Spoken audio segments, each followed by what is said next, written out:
এই যে শুনুন। হ্যাঁ বলুন।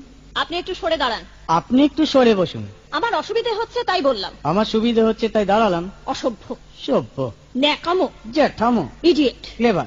আপনি কি ভদ্রলোক? আপনি কি ভদ্র মহিলা? আপনার সাথে কথা বলাই আমার ঘাট হয়েছে। আপনার সাথে কথা বলা আমার পুকুর হয়েছে। বাসের মধ্যে সিন ক্রিয়েট করবেন না। আপনি বাসের মধ্যে সিন ওপেন করবেন না।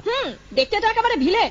আপনাকে দেখতে কি ডামরি হেলেন? ভদ্রতা শিখবেন বাড়িতে। আপনি ভদ্রতা শিখবেন গাড়িতে। আপনার কোনো কাণ্ডজ্ঞান নেই। আপনার কোনো সাধারণ জ্ঞান নেই। সকালবেলা কি কচু খেয়ে এসেছেন? আপনি কি সকালবেলা খালি পেটে এসেছেন? ঠিক আছে ঠিক আছে, হয়েছে হয়েছে। একটা মেয়ের সঙ্গে ঝগড়া করতে আপনার লজ্জা করে না? একটা ছেলের সাথে কথা বলতে আপনার ভয় করে না? কি আশ্চর্য, কি অপূর্ব। দেখুন ধৈর্যের বাঁধ ভেঙে যাচ্ছে। শুনুন, ধৈর্যের বাঁধ আমার শক্ত হচ্ছে। মুখ সামলে কথা বলবেন। আপনিও কথা ঠিকভাবে বলবেন। আপনি নামুন তো। আপনি উঠুন তো। ঝগড়া করা কি আপনার নেশা? ঝগড়া করা কি আপনার পেশা? এই কন্ডাক্টর, বাসটা বাঁধো, আমি সামনে স্টপেজে নেমে যাব। এই যে ম্যাডাম, নেমে তো যাচ্ছেন, নামটা বলবেন। অসভ্য। এটা তো আপনার ডাক নাম, ভালো নামটা বলবেন। ছোট লোক। বাহ, সুন্দর নাম তো। বাড়ি কোথায়? নিমতলা। বাহ বাবা, খুব ভালো জায়গায়। কবে মারা গেলেন? কেন, আপনার শ্রাদ্ধের আগের দিন। খুব ভালো দিনে মারা গেছেন। পায়ে জুতো দেখেছে? কোন কোম্পানি? কত দিয়ে কিনেছেন?